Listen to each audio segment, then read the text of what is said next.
Việt Nam bằng hành trong công vô thía, khai chia protesti bay nơi ASEAN đã bùng rây missile Palestine.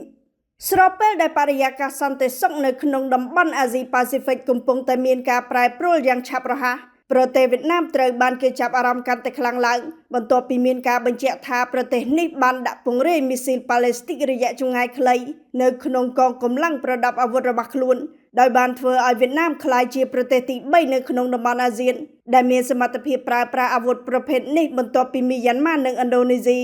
នេះបើយោងតាមរបាយការណ៍របស់សារព័ត៌មានក្នុងស្រុកវៀតណាមប្រភពដដែលបានឲ្យដឹងថាមីស៊ីលដែលវៀតណាមកំពុងប្រើប្រាស់គឺជាប្រព័ន្ធស្កុតដែលត្រូវបានអភិវឌ្ឍដោយអតីតសហភាពសូវៀតនៅក្នុងអំឡុងសង្គ្រាមត្រជាក់ទោះបីជាបច្ចេកវិទ្យានេះត្រូវបានបង្កើតឡើងជាច្រើនទសវត្សរ៍មុនក៏ដោយក៏វានៅតែត្រូវបានចាត់ទុកថាជាអាវុធដែលមានសារៈសំខាន់ក្នុងការបង្កើនសមត្ថភាពទប់ទល់នឹងការវាយប្រហាររយៈចម្ងាយរបស់ប្រទេសដែលកំពុងអភិវឌ្ឍវិស័យការពារជាតិបើតាមប្រភពវិភាគផ្នែកយោធាបានរៀបរាប់ថាវៀតណាមមានមីស៊ីលស្កុតចំនួន2គឺស្កុត B ដែលមានប្រភពមកពីរុស្ស៊ី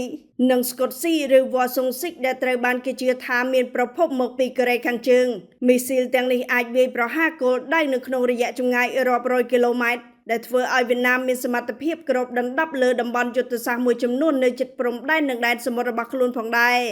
ជាក់ស្ដែងការដាក់ពង្រាយមីស៊ីលប៉ាឡេស្ទីករបស់វៀតណាមនេះបានកើតឡើងក្នុងបរិបទដែលតំបន់អាស៊ីអាគ្នេយ៍កំពុងប្រឈមនឹងការប្រកួតប្រជែងផ្នែកយោធានិងភូមិសាស្ត្រនយោបាយកាន់តែខ្លាំងជាពិសេសភាពតានតឹងនៅសមុទ្រចិនខាងត្បូងការបង្កើនថវិកាយោធារបស់បណ្ដាប្រទេសនៅក្នុងតំបន់និងការប្រកួតឥទ្ធិពលរវាងមហាអំណាចពិភពលោកបានជំរុញឲ្យរដ្ឋជាច្រើនពង្រឹងសមត្ថភាពការពារជាតិរបស់ខ្លួន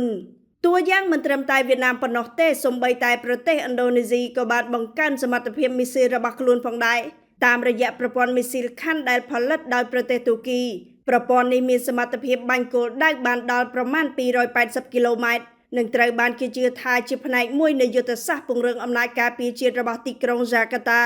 ចំណែកឯមីយ៉ាន់ម៉ាវិញត្រូវបានគេរាយការណ៍ថាកំពុងប្រើប្រាស់ប្រព័ន្ធមីស៊ីល SY-400 ដែលផលិតដោយប្រទេសចិននិងអាចវាយប្រហារគោលដៅបានរហូតដល់ចម្ងាយ400គីឡូម៉ែត្រយ៉ាងណាការអភិវឌ្ឍសមត្ថភាពមីស៊ីលរបស់ប្រទេសទាំង3នេះបានបង្ហាញពីនិន្នាការថ្មីមួយនៅក្នុងអាស៊ានដែលកំពុងផ្លាស់ប្ដូរពីការពឹងផ្អែកលើកម្លាំងការពារបែបប្រពៃណីទៅរកការប្រើប្រាស់ប្រព័ន្ធអាវុធទំនើបដែលមានសមត្ថភាពវាយប្រហារពីចម្ងាយ